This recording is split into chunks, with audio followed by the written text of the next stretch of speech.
नमस्कार दोस्तों। आज की कहानी है नौकरी करना मुश्किल नहीं। शिखा की सोच थी कि इस दुनिया में अगर हम ठान लें तो नामुमकिन कुछ भी नहीं है। शादी के बाद घर गृहस्थी में शिखा ऐसी फंसी कि सब सपने हवा होते नजर आए। साल भर बाद गोद में नन्ही परी आई तो शिखा काफ़ी खुश हुई। साथ ही ख्याल आया कि अब जोक तो भूल ही जाओ शिखा, मगर सुखद संयोग कहे या बच्ची का भाग्य, आए दिन ही शिखा के मनोनुकूल वैकेंसियों से पेपर भरा हुआ दिखता।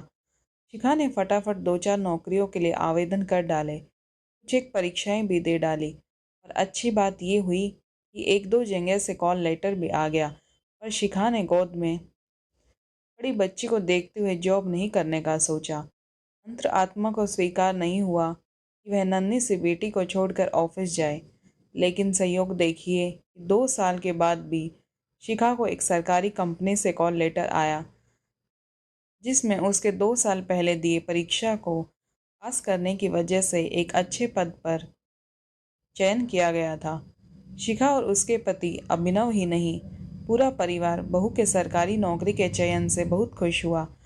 अब क्योंकि गुड़िया 2 साल की हो चुकी थी, तो शिखा को भी नौकरी करने में आपत्ति नहीं थी। घर में पीछे से दादी और बुआ भी थी, जो उसकी देखरेख कर सकती थी। शिखा ने फटाफट से ऑफिस ज्वाइन कर लिया, क्योंकि वह जॉब करने का सुनहरा मौका छोड़ना नहीं चाहती थी। पहले दिन ही शिखा एक सुबह उठकर सबके लिए नाश्ता, फिर दोपहर का खाना बनाकर अपना लंच, पति व देवर का टिफिन पैक कर भागम भाग करती हुई वह ऑफिस के लिए निकली। ऑफिस में भी सारी औपचारिकताएं पूरी करने में, सबसे परिचय लेने और देने में थक कर चूर हो गई। शाम तक घर आई तो सिर दर्द से फट रहा था। फिर भी खुशहाली में कुछ पता नहीं चला।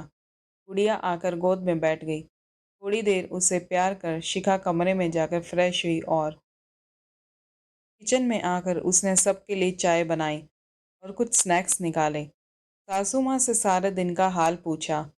उनका मूड कुछ उखड़ा हुआ था, क्योंकि खाना शिखा सुबह ही बनाकर निकल गई थी। दोपहर तक तो खाना ठंडा हो गया था। ननंद रिया ने भी शिकायत की कि वह 2 बजे ठंडा खाना खाकर कोचिंग गई, कुछ अच्छा नहीं लगा। अभी तो शिखा ने सबकी शिकायतें सुन ली और कमरे में आकर थोड़ा आराम करने लगी कि रात का खाना बनाने की हिम्मत जुटा सके। लगता तो ये था कि नौकरी अब उसके बस की नहीं, पर कहते हैं ना कि कोशिश करने वालों की कभी हार नहीं होती। कुछ समय आराम करके शिखा ने एक काम वाली ढूंढने का विचार बनाया और तुरंत पड़ोस की आंटी को फोन कर उनकी मेड को अपने घर में भी आने के लिए कह दिया। साथ ही ये भी कहा कि पैसों की कोई चिंता ना करे।